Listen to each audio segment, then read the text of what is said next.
Hey, what's up, everybody? Have you ever done something so frustrating on this game? It just makes you wonder how you're able to play normal half the time. So, here we have a minus 16 front nine. You might think that that's great and good for this course, which it is, but take a look here at hole number 9. Now, this isn't because I messed up the drive. This isn't because I messed up shot number 2. This is because my finger slipped on a putt. I mean, I can't even make up how bad the putt was, and then I end up with a birdie. So here you are on the green, mid-range putt, and you just totally lose concentration and do something stupid like that. A minus 17 would have absolutely put me in a beautiful spot to try to compete for first. Things are looking good, but there's still a whole nother back nine to play.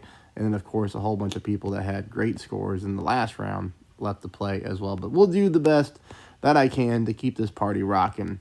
Hole number 7, 0% at max. 2 top, 2 bars of side spin to the right. So 2 top, 2 right. I stretch my club out. If you're wondering what landmark I use, take a look at the sand trap there next to the trees, okay? My ball guideline is almost on that little bitty, like I guess where the sand trap indents to the right.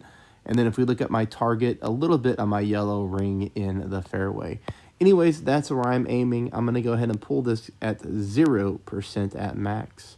And then I will push back up to max. I forgot to put push back up to max on the graphic, but 0% at max, push straight back up to max. Here we're going to go with about half of a ball of overpower combined with quite a bit of curl to the right. We do hit a perfect ball, which is pretty darn important on this particular hole.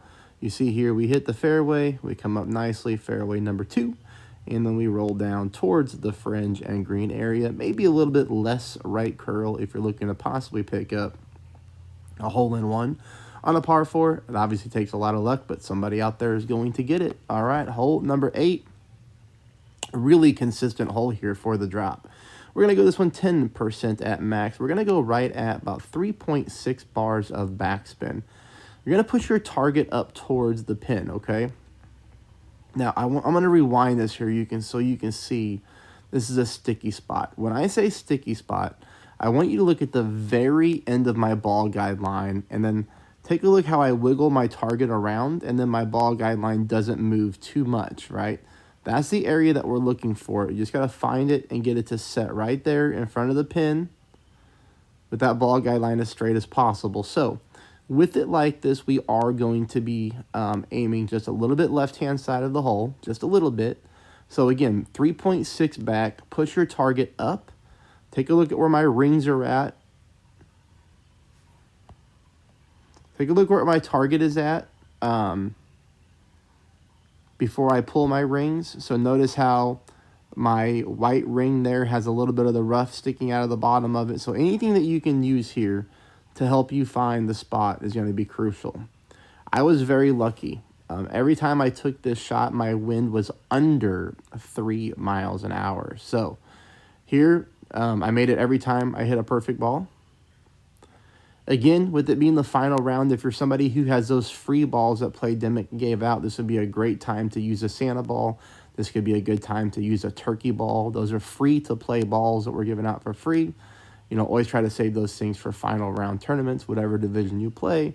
But obviously, you're only going to spend up on that type of a ball if you're in, a good spot to possibly win this thing. Okay, let's go to hole number 9 here. We're going to go 3 bars of side spin to the left. No top, no bottom, set up at the plus 5 yard mark.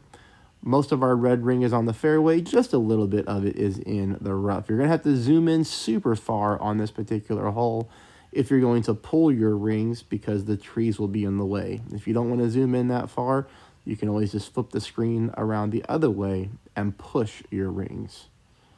Okay, from here, we're going to be taking shot number 2. Shot number 2 more than likely is going to put you on the green, because it did for me on all my accounts. I was on the green putting in for the eagle, okay? Now, don't lose your concentration like I did, looking at what sports games are coming on this afternoon, seeing what I want to watch, because that's what I was doing whenever my fingers slipped and I hit a horrible great putt. I don't even know the last time that I hit a putt so bad in Golf Clash, but it happened, and it happened in a final round, so that really stinks. Again, you're gonna zoom in here super close. You can see that I take some plus yardage off of my big dog just because we are pulling into headwind. So that way when I go to pull my rings, I don't have to worry about pulling into overpower, and I'm going to have an accurate pull. So I use the overpower to make up for that. So on this particular account here, I did land on the fringe, little short chip in. The other accounts were all putting in. So, hey, that is it for the front nine. I'll continue to play the back nine. Everything's going to get out today at a really good time. So thanks for watching. Subscribe, hit the thumbs up. I'll see you for the back nine.